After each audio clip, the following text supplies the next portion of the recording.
Hello मेरे प्यारे मित्रों, स्वागत है आप सभी का हमारे YouTube channel the amplifier classes पर। अगर आप हमारे चैनल पर नए व्यूवर्स हैं या आप हमारे चैनल को पहली बार देख रहे हैं तो प्लीज़ हमारे चैनल को सब्सक्राइब कर लीजिए और बेल आइकन को प्रेस भी कर लीजिए। देखिए, बेल आइकन को प्रेस करने से क्या होता है, जैसे ही मैं कोई नई वीडियो अपलोड करूंगा उसका नोटिफिकेशन आप तक सबसे पहले पहुंच जाएगा। तो ठीक है दोस्तों, हमने पिछली वीडियो में प्रकाश के गुण को पढ़ा था। आज हम पढ़ेंगे प्रकाश का परावर्तन। देखिए, चलिए परावर्तन के बारे में हम डिस्कस करते हैं। देखिए, परावर्तन होता क्या है। देखिए, जब प्रकाश जो है किसी चिकनी या पालिशदार सतह पर आपतित होता है तो उसका अधिकांश भाग जो है सतह से टकरा कर जो है उसी माध्यम में वापस लौट जाता है। जैसे कि अगर मान लीजिए कोई मीडियम है या माध्यम है, अगर उस माध्यम में किसी चिकने तल पर प्रकाश आपतित होता है और वह उसी माध्यम में दोबारा वापस लौट जाता है तो इसे हम ही परावर्तन कहते हैं। तो देखिए दोस्तों, देखिए प्रकाश का परावर्तन का डिफिनीशन क्या होता है। देखिए, प्रकाश का किसी चिकनी या पालिशदार सतह से टकराकर वापस उसी माध्यम में लौटने की घटना को प्रकाश का परावर्तन कहते हैं। ठीक है। देखिए, जब प्रकाश परावर्तन के पश्चात वह उसी माध्यम में जब वापस लौटता है तो उसके स्पीड पर कोई इफेक्ट नहीं पड़ता, यानी प्रकाश की चाल जो होती है नियत रहती है, वह बदलती नहीं है। अब प्रकाश से संबंधित हम कुछ फैक्ट देखेंगे। देखिए, प्रकाश के परावर्तन से संबंधित कुछ फैक्ट को देखेंगे। देखिए क्या क्या फैक्ट है। पहला जो होता है वह होता है हमारा ये परावर्तक पृष्ठ। ये जो है इसे क्या कहते हैं, परावर्तक पृष्ठ। ठीक है। देखिए, परावर्तक पृष्ठ क्या होता है। देखिए, प्रकाश जो है जिस पृष्ठ से टकराकर परावर्तित होता है उसे हम परावर्तक पृष्ठ कहते हैं। जैसे कि हमारा ये डी डैश है, इसे हम क्या कहेंगे, परावर्तक पृष्ठ कहेंगे। ठीक है। अब देखिए, हम सेकंड नंबर की बात करते हैं। ये जो सेकंड नंबर पे है उसे हम क्या कहेंगे, आपतित किरण। देखिए, जब प्रकाश की किरण जो समतल पृष्ठ से आकर के टकराती है और वह समतल पृष्ठ से टकराती है, ठीक है, तो उसे हम क्या कहते हैं, आपतित किरण। देखिए, ये हमारी आपतित किरण है जो समतल पृष्ठ से आकर टकरा रही है, इसे हम क्या बोलेंगे, आपतित किरण, जैसा कि आप लोग फिगर में देख रहे हैं। अब हम तीसरी बात करें परावर्तित किरण की। देखिए, परावर्तित किरण क्या होती है। देखिए, वह प्रकाश किरण जो समतल पृष्ठ से टकराकर उसी माध्यम में लौट जाती है उसे हम क्या कहते हैं, परावर्तित किरण। यही हमारे देखिए किरण जो है लौट जा रही है, यही क्या है, परावर्तित किरण। ठीक है। अब हम बात करते हैं अभिलंब की। देखिए, अभिलंब क्या होता है। देखिए, आपतन बिंदु से ये हमारा देखिए आपतन बिंदु है, जो हमारा ये पॉइंट है, ठीक है, ये जो पॉइंट है आप देख रहे हैं इसे क्या बोलेंगे हम, आपतन बिंदु। ठीक है। तो हम बात कर रहे थे अभिलंब की। तो आपतन बिंदु से पृष्ठ के लंबवत, देखिए ये हमारा पृष्ठ है, आपतन बिंदु से पृष्ठ के लंबवत, यही लंबवत है, ठीक है, लंबवत खींची गई रेखा को हम क्या कहते हैं, अभिलंब कहते हैं। क्या कहते हैं, अभिलंब बिंदु। जैसे हम बात किए आपतन बिंदु की। देखिए, आपतन बिंदु क्या होता है। देखिए, आपतित किरण परावर्तक पृष्ठ के जिस बिंदु पर आकर टकराती है वह बिंदु आपतन बिंदु कहलाता है। ठीक है। देखिए, ये आपतित किरण आ रही है, ठीक है, और यह इसी बिंदु पर टकरा रही है तो इसी को हम क्या बोलेंगे, आपतन बिंदु। ठीक है, आपतन बिंदु। अब हम बात करते हैं आपतन कोण की। देखिए, आपतन कोण होता क्या है। देखिए, आपतित किरण, देखिए आपतित किरण, देखिए ये हमारी आपतित किरण है, दिखा रहे हैं हम। देखिए, ये हमारी आपतित किरण तथा अभिलंब के बीच, आपतित किरण तथा अभिलंब के बीच जो एंगल बनता है, यानी कि जो कोण बनता है उसे हम क्या कहेंगे, आपतन कोण। ठीक है, यानी कि हम कहेंगे कि आपतित किरण तथा अभिलंब के बीच बने कोण को हम आपतन कोण कहते हैं। अब हम बात करते हैं परावर्तन कोण की। देखिए परावर्तन कोण क्या होता है। देखिए परावर्तन कोण, देखिए हाँ, और एक बात और, आपतन कोण को हम किससे डिनोटेट करते हैं, आई से, स्मॉल आई से। ठीक है, अब हम बात करते हैं परावर्तन कोण की। देखिए परावर्तित किरण, देखिए परावर्तित किरण, ये हमारी परावर्तित किरण देख रहे हैं और ये हमारा अभिलंब है। ठीक है, परावर्तित किरण तथा अभिलंब के बीच जो कोण बनता है उसे हम क्या कहते हैं, परावर्तन कोण। ठीक है, यही हमारा परावर्तन कोण है। तो परिभाषा एक बार और सुनिए। देखिए अभिलंब तथा परावर्तित किरण के बीच बने कोण को हम क्या बोलेंगे, परावर्तन कोण। इसे हम किससे डिनोटेट करते हैं, स्मॉल आर से। और आपतन कोण को किससे डिनोट करते हैं, आपतन कोण को स्मॉल आई से। ठीक है, अब चलिए हम दोस्तों आगे बढ़ते हैं। अब देखिए परावर्तन के प्रकार। ठीक है, देखिए परावर्तन कितने प्रकार का होता है। देखिए परावर्तन मुख्यतः जो है दो प्रकार का होता है। पहला जो हम आप यहाँ पर देख रहे हैं कि नियमित परावर्तन। ठीक है, यहाँ पर देख लीजिए, मैं थोड़ा जूम कर रहा था इसको। देखिए ये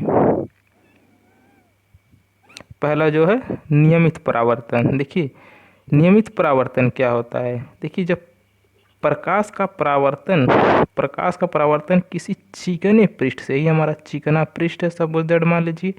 जब प्रकाश का परावर्तन किसी चिकने पृष्ठ से होता है तो प्रकाश की किरणें जो है, प्रकाश की जो किरणें होती है, ये प्रकाश की किरणें हैं ऐसे आ रही हैं और यहाँ से ऐसे रिफ्लेक्ट हो जा रही हैं। ठीक है, तो प्रकाश की किरणें परावर्तन के पश्चात एक दूसरे के समांतर होती हैं। तो इस प्रकार के परावर्तन को हम क्या कहते हैं, नियमित परावर्तन कहते हैं। ठीक है, तो एक बार और सुनिए। देखिए परावर्तन के पश्चात जब प्रकाश की किरणें एक दूसरे के समांतर होती हैं तो इस प्रकार के परावर्तन को हम नियमित परावर्तन कहते हैं। देखिए इसे जो ये किरणें हैं इसे क्या बोलेंगे, आपतित किरण, और ये जो किरणें हैं इसे क्या बोलेंगे, परावर्तित किरण। ठीक है, तो हमने क्या बोला कि ये किरणें जो होती हैं एक दूसरे के क्या होती हैं, समांतर होती हैं। और ये जो होता है यह कौन सा पृष्ठ होता है, चिकना पृष्ठ। ठीक है, अब हम बात करते हैं दूसरे परावर्तन की। देखिए जो दूसरा परावर्तन होता है वह हम किस नाम से जानते हैं, विसरित परावर्तन से। देखिए विसरित परावर्तन क्या होता है। देखिए परावर्तन के पश्चात जो है जब प्रकाश की किरणें विभिन्न दिशाओं में फैल जाती हैं तो इस प्रकार के परावर्तन को हम विसरित परावर्तन कहते हैं। और एक बात इसमें जान ले, यह विसरित परावर्तन जो होता है यह खुरदरे पृष्ठ से होता है, न कि चिकने तल से। ठीक है, इस बात को नोट कर लीजिए, यह परावर्तन जो होता है खुरदरे पृष्ठ से होता है। ठीक है, देखिए यानी कि, और इसको एक नामों से और जानते हैं दोस्तों, इसे हम अनियमित परावर्तन भी कहते हैं। इसको हम अनियमित परावर्तन के नाम से भी जानते हैं। ठीक है, अनियमित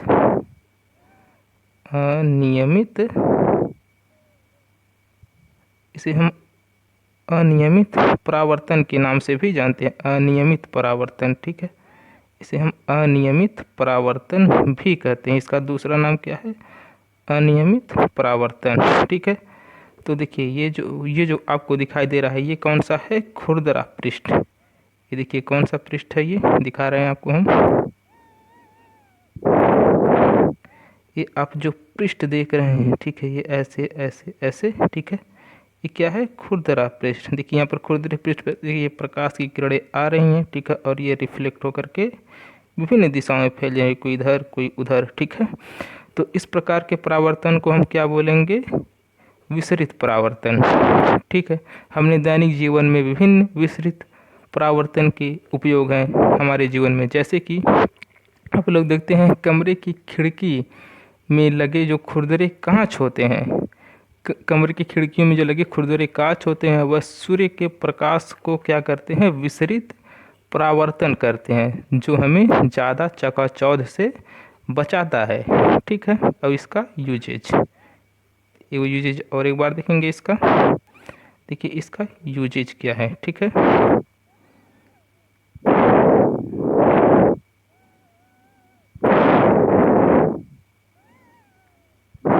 देखिए यूजेज क्या है, इसके यूजेज। ठीक है। हम यूजेज देख रहे हैं, इसका उपयोग कहाँ पर होता है। देखिए उपयोग, और पहला मैंने आपको इसका उपयोग बताया था। कमरे की खिड़कियों में लगा खुरदुरा कांच सूर्य के प्रकाश का विसरित परावर्तन करता है, जो हमें चकाचौंध से बचाता है। और दूसरा, देखिए दूसरा क्या है इसका उपयोग, दूसरा यूजेज। देखिए दूसरा यूजेज क्या है, अखबार या खुरदरे व सस्ते कागज पर छापे जाते हैं, जिससे उस पर पड़ने वाला प्रकाश जो है विसरित परावर्तन हो सके, तथा उसके जो छोटे छोटे अक्षर जो होते हैं वह सुगमता पूर्वक हम उसको पढ़ सकें। जैसे हमारा जो अखबार होता है, ठीक है, जो हमारा अखबार होता है, ठीक है, आखिर वह क्यों खुरदरे पृष्ठ पर छापा जाता है, क्योंकि खुरदरे पृष्ठ पर जो होता है विसरित परावर्तन होता है। ठीक है। तो खुरदरे पृष्ठ पर विसरित परावर्तन के कारण ही हम छोटे छोटे जो अक्षर होते हैं उसे हम सुगमता पूर्वक जो है पढ़ सकते हैं। ठीक है। चलिए, ये तो हो गया परावर्तन के प्रकार। अब हम बात करते हैं परावर्तन के नियमों की। ठीक है। तो देखिए परावर्तन के नियम क्या है। ठीक है। देखिए परावर्तन के मुख्यतः दो नियम होते हैं। देखिए अब हम बात करेंगे प्रथम नियम की। देखिए आपतित किरण और परावर्तित किरण और अभिलंब और आपतन बिंदु एक ही पृष्ठ में होते हैं। जैसे देखिए ये हमारा आपतित किरण है, ठीक है, और ये क्या है, परावर्तित किरण है, और ये क्या है, अभिलंब है। ठीक। तो ये देखिए तीनों क्या है, एक ही बिंदु पर। यह इस बिंदु को क्या बोलते हैं, आपतन बिंदु। ठीक है। क्या बोलेंगे, आपतन बिंदु। यह क्या होते हैं, तीनों एक ही तल में होते हैं। ठीक है, या एक ही पृष्ठ में होते हैं। अब हम बात करते हैं द्वितीय नियम की। देखिए द्वितीय नियम क्या है, आपतन कोण परावर्तन कोण के बराबर होता है। यही हमारा आपतन कोण है और ये है परावर्तन कोण। आपतन कोण किसके बराबर होता है, परावर्तन कोण के। तो हमने देखा कि, ठीक है, हमने देखा कि इसमें परावर्तन के नियम, ठीक है, आपतन कोण परावर्तन कोण के बराबर होता है। इसमें हमने परावर्तन के नियमों को जाना। ठीक है। मिलते हैं दोस्तों नेक्स्ट वीडियो में। आप हमें कमेंट करके बताएं हमारी वीडियो आपको कैसी लगी, और अच्छी लगी तो प्लीज़ एक लाइक कीजिए। ठीक है, मिलते हैं नेक्स्ट वीडियो में। धन्यवाद मेरे प्यारे मित्रों।